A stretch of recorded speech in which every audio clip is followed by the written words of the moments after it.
O grande assunto do final de semana, com toda certeza, foi a revista Veja, com a capa do ex-presidente Lula, com o título A Vez Dele, e um subtítulo dizendo que, caso confirme a delação premiada do empreiteiro Léo Pinheiro, da construtora OAS, vai envolver diretamente os negócios, segundo a revista, os negócios criminosos do ex-presidente Lula, né, pagamentos de despesas pessoais e também de como, segundo a mesma revista, teria enriquecido o Lulinha, um dos filhos do presidente Lula tal.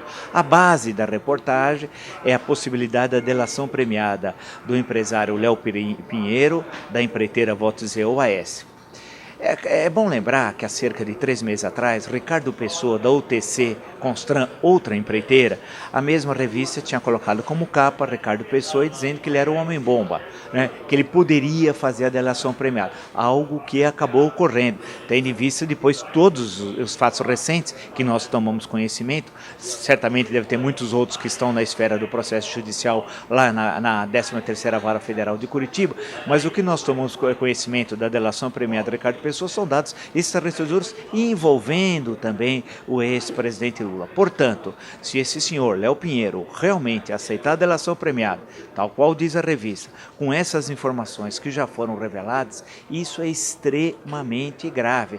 Aí nós teremos de saber se efetivamente somos todos iguais perante a lei, ou seja, se a Constituição brasileira ela vigora para todos ou não, ou se há uma exceção em relação ao ex-presidente Luiz Inácio Lula da Silva. E por quê? Porque ele não tem foro privilegiado. Caso tudo isso seja verdadeiro, o que foi dito, que envolve a família do ex-presidente, especialmente seu filho, conhecido como Lulinha, são crimes cometidos graves. Ou seja, nesse caso, o ex-presidente teria de se mudar de São Bernardo do Campo para Curitiba, do duplex luxuoso que ele vive, para uma dependências não tão luxuosas assim da Polícia Federal lá na cidade de Curitiba. Essa é a grande questão, esse é o grande tema. E ele disse, já sabendo da matéria, no fim de semana, em Santo André, numa reunião dos sindicatos metalúrgicos lá de Santo André, disse o seguinte, que isso parece nazismo. Não. Eu digo a ele, dando uma aula de história, ele tinha dito, dirigindo-se diretamente a mim, há pouco tempo atrás, dizendo que eu era o historiador que não sabia história. Então eu vou explicar ao presidente Lula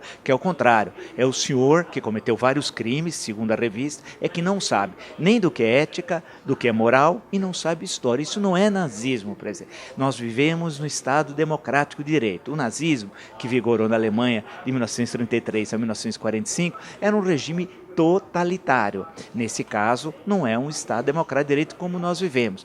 Portanto, se fosse no nazismo, o senhor fosse o Hitler, seria inimputável. Mas não, o senhor vive no Brasil, no Estado democrático de direito, o senhor não tem mais foro privilegiado. Portanto, se realmente Léo Pinheiro fazer a delação premiada e, de acordo com as informações apresentadas pela revista Veja, todos esses crimes que envolvem gastos pessoais do senhor, suposto enriquecimento de um dos seus filhos e suposto dinheiro do senhor também estaria envolvido em pagamentos fabulosos da empreiteira desse senhor Léo Pinheiro, a OAS, aí a situação do senhor vai ficar muito preocupada. Esse é o grande assunto, é saber se é a vez de Lula ou não.